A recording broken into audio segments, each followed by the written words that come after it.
This is how I started Sebastian and I's little podcast. I was like, how's church going, guys? Shout out to Joseph, man. He's Of got course. into an amazing church. Oh, they're very kind to us. Right? Yeah, that's right. You got to be at a church that honors and respects its musicians and singers.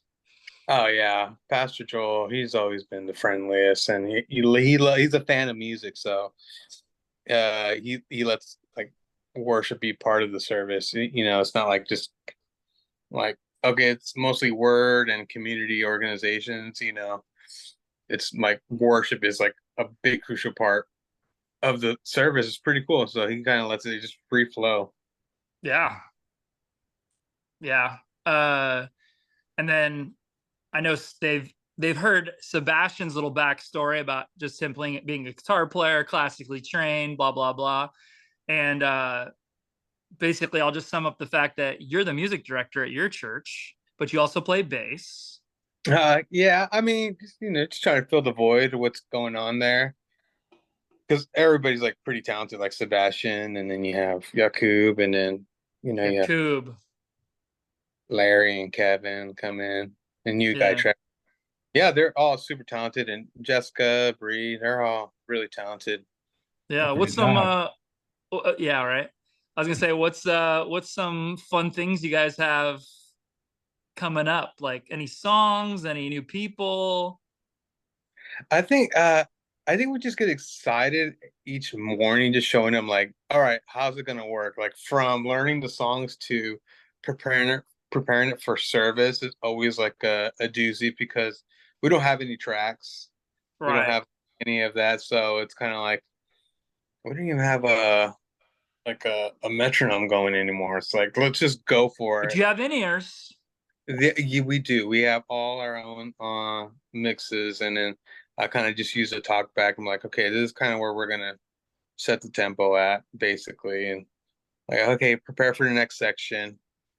Because sometimes on PCO they give us like the music chart, but it doesn't align with the singer's like lyrics. So I have to like let's label out the sections, guys. And translate each part instead of hearing a voice. Is that something? Is that something that you? So it's not only obviously when you guys are rehearsing beforehand, and then obviously getting to the church and rehearsing there. So there's that time frame, right, where you have to try to communicate, the song format, but then also the back end too, like the lyric people. Yeah, but as best as possible. Obviously, you want to, because this church is very free flowing, not like where we're gonna last hours on something, but basically just enough where the house, wants to be at. We kind of just feel it out. And that just comes from experience, like, oh, this part is killing, let's keep going, let's just keep digging, we feel the spirit just from like the very, top of the song to like the chorus when we repeat it. And then it's like, let's just keep going in that moment. And in the talk back, I'm like, hey, Jessica, hey, Bree, do you want to repeat this section again? Like, let us know. And then they give the hand gesture, right there. Or like take us out to the bridge or something like that. And we're just like, okay, let's go there. We just have options. But also, when Pastor or whoever's preaching is coming up for the altar call or something, we kind of just see them on the side of the stage. Kind of like how we used to do in the faith life, remember? Right. Like, hey, yeah. Where we going, Scott? You want another one? What's going on here? Right. By that time, I got the tracks and stuff like that. Yeah. Sebastian, do you find it pretty easy to just hop in and join everybody when it comes to that kind of stuff, the format and? Well, I think depending where we're at. When we're doing rehearsal, I have a tendency to do like the bare bones. You can ask Joseph. And as we're doing, hey, add over here, more bigger chords. Okay, cool. Just because, like you said, I'm trying to get the form down. And then usually when we play during service, you do the bigger chords, what Joseph mentioned.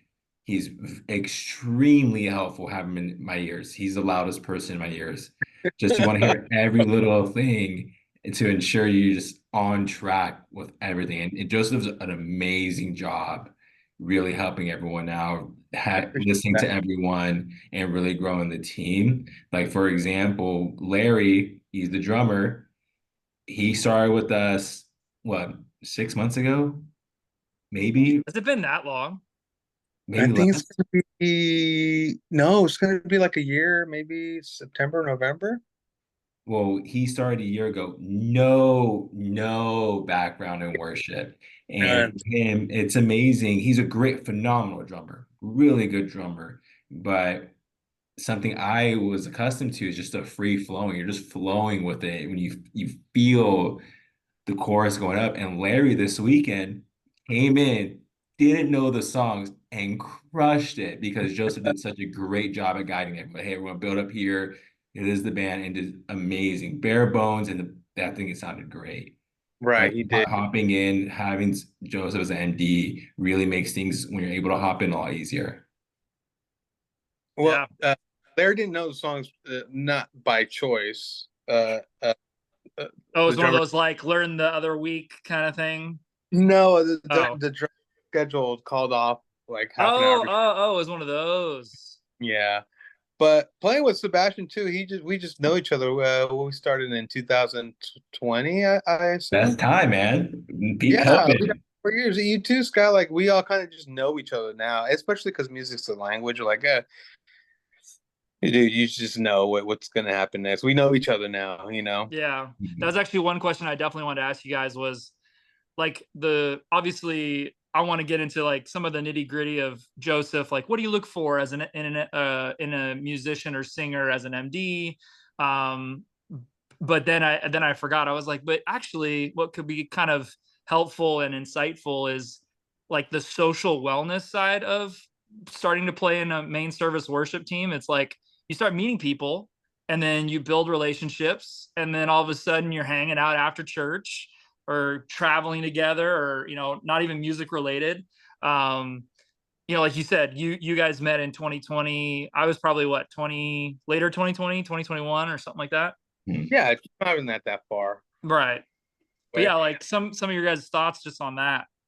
Well, let's let everybody. Want we chime in on the first time we kind of just started playing in church, and then obviously we spent some time with our craft, with our instrument, and then we're able to join a worship team, and then we meet people, the relational part of it, and then you kind of just want to be around that, and then start seeing kind of some success in just what you've you know invested in time wise and rehearsing, and you start having fun, and after service you want to hang out, and then before service it's like I wonder what he's gonna what what uh what he's gonna bring to the table and stuff like that, what's gonna happen. You kind of just have this social aspect. So when I first started, it was kind of like I was a little kid and I was 13 and I learned like 4 chord songs, and then when I was able, they asked me to play.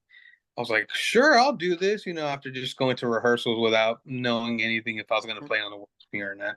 And they Right. asked, super nervous, and I'm like, I was able to accomplish that. And now I get to be part of a community. And then, okay, yeah, I'll join that works for me. Okay, I'll come Friday night service. I'll do Sunday morning service. I'll do, the service, and then it's kind of just, it becomes like a routine, and you start learning more and start wanting to do this more because it becomes a language. And that was just a fun part about it. Like I remember I was playing at a church and I was doing the main team, and then I loved playing or after the worship set for the main service. I would go help out the children's ministry, but it was cool. They had like this little push cart, like where you push like candy or something. But we had like this like Fender Passport, like this little a PA system that we rolled around with a little battery, and then we just all Nice. classroom to classrooms, like a little mini tour around like the church campus. Like let's do Hey. like different age groups, and it was I just had a lot of fun, and then you start laughing about different things, like oh man, what comes up is like oh man, you messed up right there. No, I didn't, and you start laughing about the mess up. Right. And the kids are none the wiser, right? They don't know anything. Yeah. Yeah. So you get the musician part out of it, and you do the relational thing about it, and then worshiping while you do is always the best. You're just like, thank you, God, for letting me be part of this and stuff like that. It's really fun. Mhm. Yeah. Yeah. And I want to piggyback what Joseph said. First, when you make a mistake, for example, this past Sunday, I made a mistake, just like that's $50. That's $50. Nice. That's like a joke. That's a Yeah. joke. Or you got to say you get paid by the minute. Or sorry, Right? pay by the note. Pay by the note. Sorry, pay Yeah, by the note. exactly. I think it's fun, but I think most importantly, when you do work on your craft, it's great. But when you're playing with people, you want to play with people that you enjoy having fun with. I think the Yeah, last thing that'll happen is you get caught in the motions. All right, see you guys next Sunday. Go worship. I think one thing that was really beneficial for me playing with you guys, dude, I'm still talking to you guys 4 years later. We got a really good connection. We hang out outside of church. A tradition that I hope continues yeah. is Joseph's birthday at the beach every single year. I look forward to that. I think I have a blast. I honestly love seeing you guys, but You up bring in the top corner. is So cool. cornhole and also cornhole competition. Oh, don't forget the sunburn either. Man, that's true. Mhm. But I Lines. think, yeah, I think overall, of course, you want to get really good at your craft, but also remember at the end of the day, it's about the relationships you build with people. They Yeah. want to continue to be with people you like. I was thankful, extremely grateful that when Joseph called me one day, hey, you want to come play with us? Let's check it out. Or when Scott asked me, come hang out with children's ministry, give back, like just help other kids. There's no better feeling. We're just hanging out, one, you're worshiping, and also it's people that you love. Yeah, especially because like, you don't know what people go through throughout the week, and even ourselves is a great way to diffuse as we play, but you don't know what a really good guitar player, Joe Agello, we know Scott, you know him. He's like, this is like sometimes people's last stomping ground. You don't know where they're coming from or where they're going to. Let's just like enjoy, this moment. And going back to the $50, that's a James Brown joke. That's he used to point out to the musicians when he would hear no, he's like, "Bet," Nice. or something like that. He would So like, you don't have to be paid to play in church. no, he don't. No, I actually, when I did an internship, I actually had to call. It was one of my assignments was to call different churches, see if they paid musicians or not, or for free. Like I called Saddleback. I called Tommy Walker's church. What's that church called? I forgot what it's called. Wait, and were you doing like just your own little survey, or you actually you were like told to do it? I was told to do it. I did an internship when it was crazy. I was So the church internship wanted you to call other churches and see yeah, who's getting paid. the work. Interesting. Yeah, he was my mentor. He was like, we're because I came from that uh being paid to play, and in SoCal it's like he was a worship pastor from Chicago, and I think he was raised in Colorado, but he was like, the thing here in California is that people play in churches that get paid. That's like a normal thing out here. It was like not normal anywhere else for him. He didn't never recognize it. So when I decided to quit music, I was kind of just burnt out. I was like early 20s. I did an internship to be like a worship pastor or something like that, and then that was one of the projects I had to do And for that it. was supposed to help you realize that a lot of churches did pay, or just understand. Yeah, I what was think the ultimate like goal, you think? that church that I did an internship did not pay me to be a musician for sure. It was kind of like a volunteer basis. I actually was cleaning the church preschool at the time. I think I did it for like a year and a half. Like after services, after an internship, I would like go into the preschool and clean. I'm like, I was kind of happy about it, Right. right? Because it is a type of worship, Yeah, absolutely. It was you know? fun, you know, but it kind of taught me different, a different relationship about the sacrifice you do make for what you want to do, as opposed to just like, here's what it is. And then so you don't want to make it a job, but it's more like a community, and then you have fun about doing it. It's whatever you make of it, honestly. Yeah. What about you, Sebastian? You have any thoughts on that aspect of worship?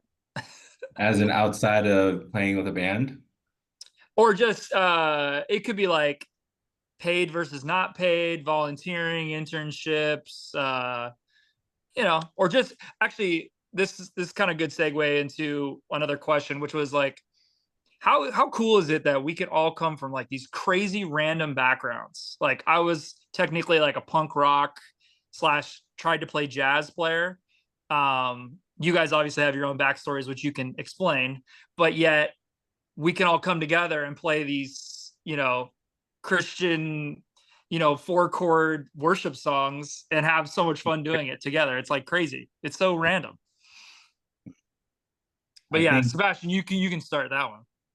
I think coming from a different background, I think it's amazing because, like Joseph mentioned early on, it is a language. You learn the language and you get comfortable with people's nuances, their little ticks in the sense. You start hearing this how this person speaks. Like when I hear someone playing, I can tell it's Joseph. Or when it's Scott's playing, I can tell it's Scott. You Yeah. hear these little licks because one of these have this, it's this little touch that they have. It's that tone, the way they touch the string. It's just, okay, that's who's playing. But again, that's Yeah. you start cultivating in the background. You start doing. For me personally, I started with just rock and roll. Like yeah, most people, 1960s, 1980s, huge on Zeppelin, giant Ozzy Osbourne fan, and that's how I started. Eventually got to classical, and it wasn't until like accident I found worship. Started playing, thinking I can get in, play CCM, play Hillsong, 4 chords, show up the day of service. It's all this crazy shop music. I'm like, dude, this is it's Yeah, ready yeah, to yeah, go. yeah. And people just start running around the service like, I'm not ready for this. I only see this in TV. Like, I didn't know it's a real thing. But that cultivates everything. Now it helps because when you hear songs, you're able to hear it so quickly. But it's you that preparation for everyone's background. You prepare, prepare, prepare. Now we start hearing songs, you're able to figure it out by the time the song's over. But I think everyone coming together, getting those different backgrounds really gives you a lot of perspective. And also for me personally, you take their licks. Oh, that's a really good lick. I remember Alex Montadano played this really nice lick on this run, this fill. I took it. I was like, how do you play that? And I took it and I started playing it. Nice. Very Alex cool. Otto. Yeah, he's so cool. Yeah. And then obviously, Joseph, you not only have so many, I mean, you have your own background of music, but then you also know tons of other musicians with different backgrounds. And so as a music director, you can pull all those people together, when you feel led. Or yeah, do you have like an instinct on that? Do you just kind of go with what you need? Any thoughts on that? Hmm. Well, there's different avenues to take, but I'm going to take this I guess the community route is I guess who you know to fill the void. If obviously each church is different. I may play more gospel, more CCM, more 90s Michael W. Smith, whatever. But the number one important thing is personality, right? And then what kind of helps is character. Like, do they show up uh, prepared, and are they in a good attitude to be able to like um obviously we want to honor their time learning the music, but the house is first. The pastor's vision is first, so you want to prepare the songs and the worship set according to that. You want the service in general to be an experience. So when you find a musician that's super on board with with the house vision and happy to be there to do it, it's like, oh man, it's just there's nothing better than that. Like when Sebastian comes in on time and he's like, all right, let's do it. And we just like we just say hello, big smiles always. And then we kind of just go through the music. I'm like, Sebastian, I know you're trying to we need to fill in for like 5 guitars, record guitars, but he's like, can you play uh can chug, can you do the eighth note build with me on this part? When the when the build's happening, I know there's a line, but can you do this? Can you do? And he's like, yeah. He's never said no, and that's the beautiful thing about it too. And you too, Sky, you're always like wanting to make sure the experience is not just internal but external. You want everybody to have fun. Like your energy is like so up there. And I'm like, sometimes I'm too tired to jump with Scott. Uh, I'll get on my tippy toes 3 times, and that's it, you know. But the I, tiptoe hop. yeah, but the character and people are having fun, man. It's Mhm. why don't you want to have fun? Like, why are you here? Right. It's okay. Like if you don't know it completely, like we're just gonna just we'll get there, and then next week it's easier to do if you're consistent with it. You know, if you have the same players and you still do it. But how do Yeah. you? I'm gonna ask you a question. Your church that you play at, can I say it, the name of it? Sure. Yeah. Yeah. Oh, Father's House. You guys have 4 services, so how do you keep that energy going? For me personally, I never usually eat during church days, like for that morning. And then if it's like, if it segues from morning till night, and then has nighttime services, like in the middle, obviously I'll eat. But so for whatever reason, fasting for me helps me, and it could be intermittent, it could be all day, it could be whatever you're into. But and then I drink a lot of fluids. So coffee, tea, nitro brew, like whatever, I just stay high. Yeah, Or yeah, I'll yeah, I'll just keep drinking some type of caffeinated thing, and that helps me just, because the rest of the time I'm running around like a crazy person. I'll like hop into Maine to check on someone, and then go to kids to do worship, and then I'll run to the youth because they only have one service right now, and then we support them for an hour or two, and then we leave there, go play kids again. Then we're running, possibly do like a coffee run for people, and then we come back, and then all while all sure. that's happening, we could have multiple teams coming in and out as well. So the main Yeah, service usually stays the same for obvious reasons. But then, kids might have two or three different musicians coming in and out. I might jump on the drums if we don't have a drummer for the last service. And then, cool. so I'm leading while singing and playing drums, which is hilarious. But we can do it in kids because, like we've talked about, kids are just, they want to hang out and have fun. And then the last Oh thing yeah, is, man. They don't even know what's yeah, going on sometimes. They're like probably brought the first time, to do worship with you guys. It's like just have fun, you yeah, know. yeah. And then even our youth service, we only have one service there, but I feel like that's the one that has the most potential and the most growth for those involved, because they're also trying to like mold and figure out like how they do service and what kind of worship songs. So it's more creative. It's more like a little startup, And so yeah, so with all those things in mind, like I have no time to eat, so I just keep drinking stuff and just trying to stay awake essentially. But yeah, I was just fast. I don't know why. Are you guys not drained after Sunday service? Like you, how about Oh, you? for sure. Yeah, Like for sure. you all have day jobs, during the Yeah. week. Do I Right. 40. think, yeah, I think for me personally, kind of piggybacking what both of you guys said, and a big nail on the head, what Joseph said, Oh, the church service comes first, the house comes first, and the vision for the pastor, whoever's leading the pastor and their vision, that comes first. And Yeah. most importantly, I'm a firm believer, energy is contagious. You yeah. have to realize I'm exhausted. You guys see me before when I'm working during in between services, you're just working.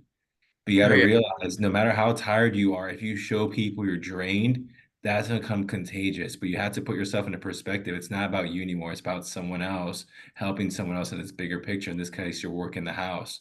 So yeah, during service, and it happens to everyone, during rehearsal, the energy's not as great, but we do specific songs every single time. Once you start playing service, the energy levels, whoo, through the Right. roof. And you start, no matter how tired you are, no matter what happened during the week, you leave it all there. For someone, that's their where they decompress to let everything go. And if you bring in that negative energy, that's something you Right. can bring in. You gotta leave it aside because people are relying on you. And you look at the bigger picture, the house comes first. And once you have that, again, that's for me personally, my energy levels go up through the roof. When you start seeing people worship, or you see just they're just letting go of all this pain they felt through the week, everything out, they're so into the worship. It gets me so excited. I'm able to connect with that person. you just get this energy coming off, and that gets me more excited. You know, I see the band playing on point, see Joseph playing me, Yaku when we play with you, Scott, the band just going. Or sometimes the worship is so heavy, you just keep going and going and going. And inside, dude, I'm like, oh, I'm so tired. But you're just so worshiping so hard. And I think that's where the energy comes in. You have to Yeah. really get into the worship, have fun, but also realize it's not about you anymore. It's about the house and worshiping God. Yeah. Yeah. Yeah. Speaking of coffee runs, our tradition at our church is after rehearsal.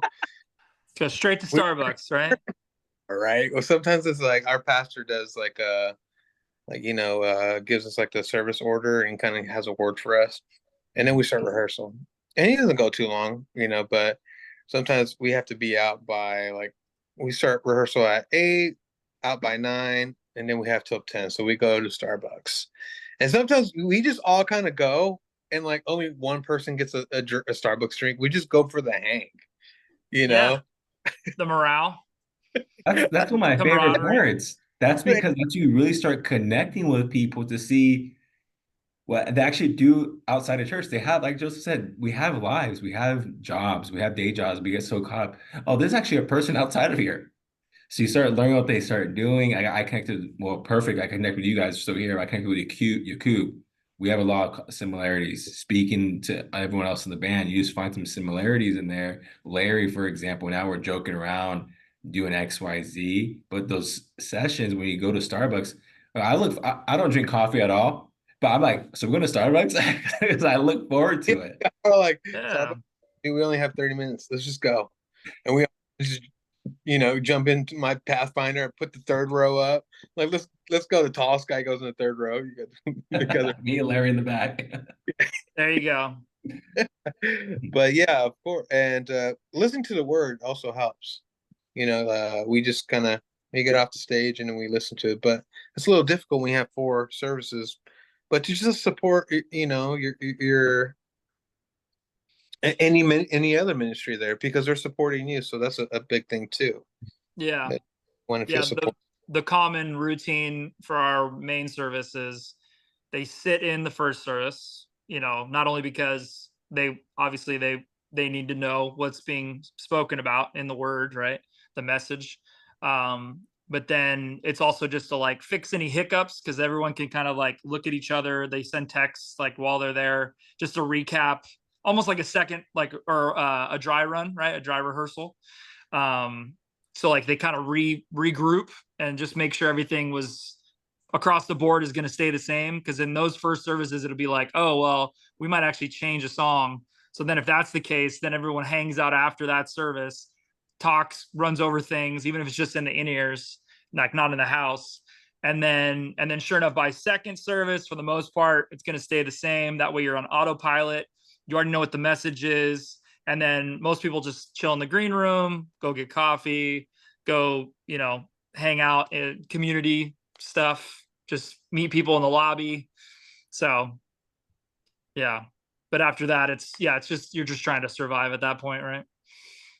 Yeah, and I agree with you. Having 4 services, I haven't been there, so I can't give that much advice, have Yeah. that much energy, but I can imagine it's pretty depleting. Also, when you get up at 5 in the morning, what time is the first service, or what time's you have to be there? First service is at 9, but the main service gets there at like 6:45. Oh, 6:45 to what, 2:30, maybe? Plus or minus Yeah. probably 3, including breakdown and everything. I know they like to do a regroup after service. Yeah, they'll do like this rally thing where everyone kind of affirms people, shouts people out. I don't know if they've moved that to a different time, like earlier in the day.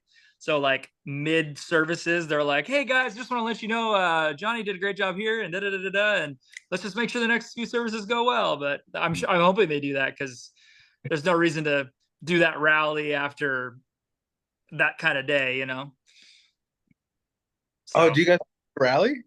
like it's they have a slogan that they use, like what you speak out, like what life you speak out, it actually helps people retain it and then use it again or something. So it's just spiel they use where they want to make sure people are affirmed of the good and the bad. That way they can take that with them, use it again next time, or learn from it. But it's just affirmations, honestly. It's like, hey, I just felt called to shout out whoever, or you really blessed me when this happened. I've seen a lot of growth in you for the past however many services. It's nice. It's cool. I find to do that, right? I find it for me personally. I like to do that during the week, just to do like a retouch, with the person. Like, hey, thank you so much for being there on Sunday. How did you feel? I felt like you did a great job at this, this, and this. So I do it at a one-on-one kind of basis through text, phone call, FaceTime, whatever. But for us, they just do it in a group after church. So yeah, kind of I, interesting. I think those one-on-ones are very beneficial, especially when someone's early on in their career, because sometimes you feel that, am I doing so hot? Am I doing X, Y, Z? I'm struggling here. When you have that reassurance that Yeah. you're doing great, it gives you a little fire, like, okay, I'm doing something, I'm on the right track. Right. Especially early on when you start playing, you just don't know. You're still getting accustomed to it, but hearing those, good job does go a long way. Or especially you see someone's grow, you let them know, man, you sound so good. You always sounded great, but man, your growth over the past few months, crazy, Yeah. exponential. Like for example, with Larry, we all told him, Larry, this guy came morning of, didn't hear the set list and killed it, literally learned the songs in 30 minutes and just played it and did so well. He broke my neck. I heard this song, I was like, oh man, stop. But it's just The everyone got neck so well. breakers. Yeah, but you hear him and you just tell him, everyone's so excited. And most worried, he looks at him like Larry came through when we needed him most. Yeah, Mhm. that's awesome. If you can be that person in a worship team, it's a nice feeling for sure. Mhm. You know. We've all been there too. I know we talked about it. We've all been there morning before, morning of. Man, we need you. Yeah. And you pull up and it's like, hey, we got it. Let's get it together. Yeah, it's nerve-wracking, but when you get there, you just have fun. Yeah. The first time I played at Father's house, it was one of those they called Saturday night before because someone dropped out. It was my first time going to the church, but I was like, well, I might as well kill two birds. And it Mhm. was like their 4-year anniversary. It was very serendipitous. It was like, God, I'm committing to this thing that I'm going to go to in the future just to attend. And he's like, you know what? I want you to play on stage during a 4-year anniversary. And I was like, okay. And sure enough, like the songs were normal songs. They weren't anything, it wasn't like full on gospel or anything like that, or orchestration with like Easter service kind of stuff. It was just like, let's just have fun. It was like a praise party. So it Yeah. was it was it was like the perfect element for someone like me who could just jump around and have a good time. And yeah, it's just like riding a bike. So yeah, no. Well, you're a pro. Well, what you say? You're a pro. From Free Chapel I to the just big I, stage. I just like hanging out with cool people and having fun, and that I makes me go crazy. I mean, you're gonna progress regardless if you keep it up. Right. Might as well just meet some good people along the way. Oh, 100%. And I think we spoke this in the past. You can read every book, how to ride a bike, everything, ins and outs. The only way you can do it, you gotta get on that bike and ride, man. Yep. And that's where you start getting a lot better with worship, really put yourself in uncomfortable situations, but also realize you have to have fun. Okay, of course, be prepared. You have to know the music, and that takes time to get there to really start hitting the corporate and do some fills here and there. Following, we have a great MD like Joseph, really guiding the band, see where we can fill in, doing whatever is needed. But when you have preparation and you go up there and have fun, you're gonna play some wrong notes and supposed to get froze up and just, oh, I played a wrong note. When we play a wrong note, we just start laughing at each other. Uh, Just people call it out and it's just funny. Well, of course, Yeah. that'll yeah. be frequently. hap- It happens here and there, but that's part of the process. What are you saying, Uh, Joseph? it happens, like it does take time. I don't know how much prep work you do, so I'm sure it's like hours just from planning to transition to what the house wants. And you, Sebastian, getting your tone and just thinking about the chord progression, like what to do, what to choose, what guitar to choose. And then you get to the house and it's like, what do we do here? And it just gets easier if you do it more and more often. you know. But the Yeah. thing is just to spend the time because, I mean, you're going to play the song over again if it's a good song. And then you'd be like, oh, I don't need to, I don't need to spend hours on this song and learning the chords anymore. Like it's like, oh, I remember it's this has a G and then goes to and then, your techniques guy, and then it's Sebastian technique. It's like, you can just show up and play. I just write notes by the time I get to the service on a Saturday night or something like that and be like, okay, because I've just been doing it since 2000. I'm that old, man. So, But I think a great point is it's right. I can't tell you, especially on my pedalboard of the Helix, how much time I spent really dialing in those tones, really dialing in. I can't tell you, I'll literally have a blank neck on a piece of paper and I'll be drawing chords in, what are different inversions, so on and so forth. Now I'm at a point where whatever key I'm in, I can play this any chord progression within the 5 fret range, and you start doing some leading tones, you start working on it, but again, it's time over and over and over. Now, when I'm doing, say, a specific song, I know exactly what song it is because I've spent so much time to tweak every single tone. To be honest, I've probably done hundreds and hundreds of tones on my Helix, but now I use the same, Joseph sees it, I use the same 4 tones over and over and over Right. because yeah, you start realizing, hey, where you start doing the little nuances. I'll roll off my tone a little bit. I'll use my coil split, or I'm driving a little bit more. I do a little more fatter drive, something just a light delay, very dry. I have that setting. But again, that took so much time to really find that balance and all that prep to get to that point. Yeah. But again, you don't want to cut corners though. It took years and years to get there. Yeah.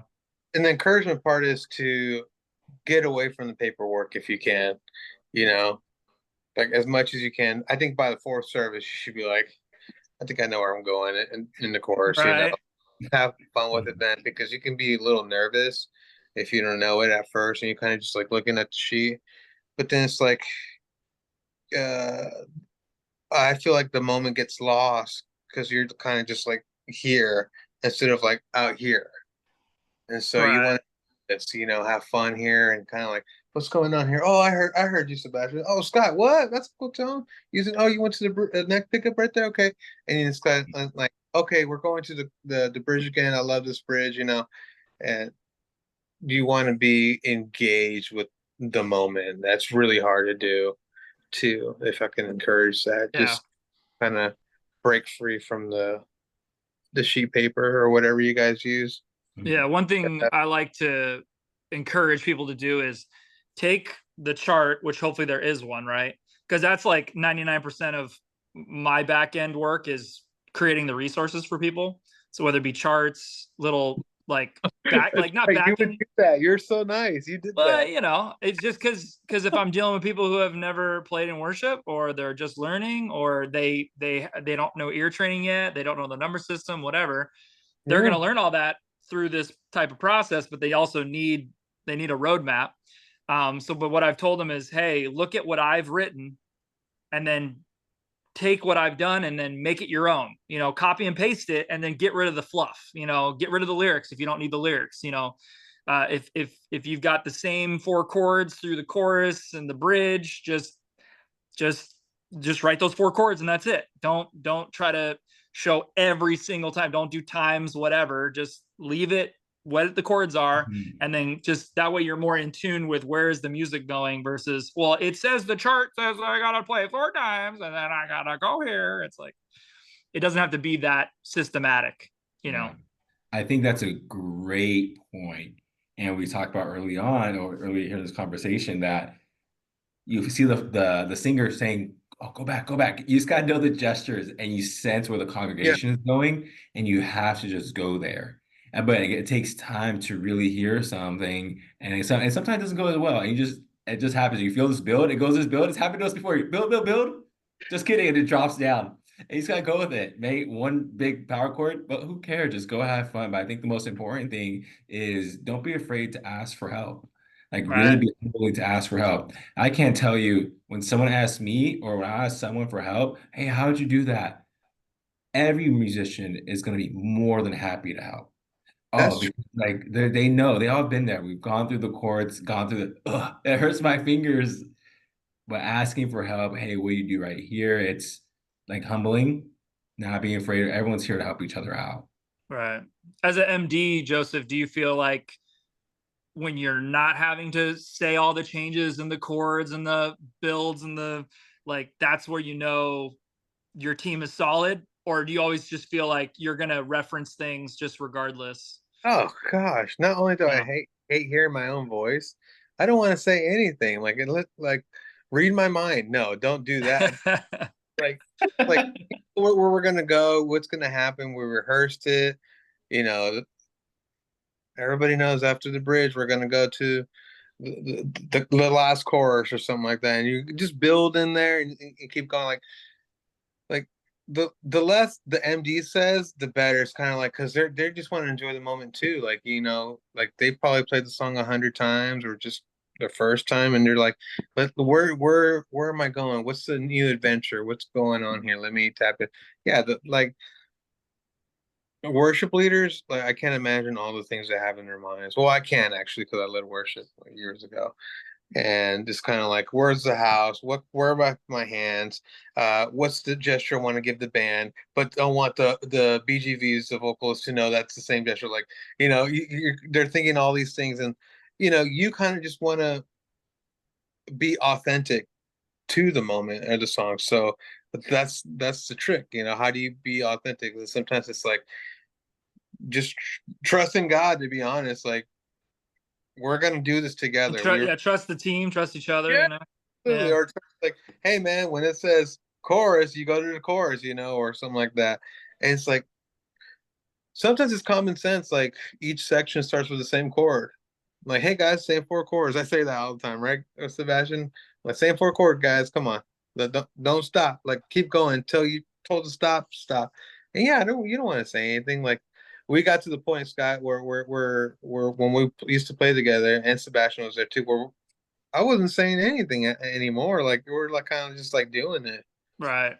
from Yeah, worship because yeah, talk. I feel like some MDs they just talk to like show that they're doing their job, but it's as a worship leader too, like if you're not having to say what everyone should be doing, that's actually a good thing. It's not Hmm. bad that you're not okay. Let's shout or let's jump or let's everyone clap your hands. Yeah, no, If people are doing it, don't tell them to do it. yeah, the best moment is when we don't play at all, and then we hear the congregation going like, "You can't rehearse that," or the Right. kids like they're kind of going. I remember I did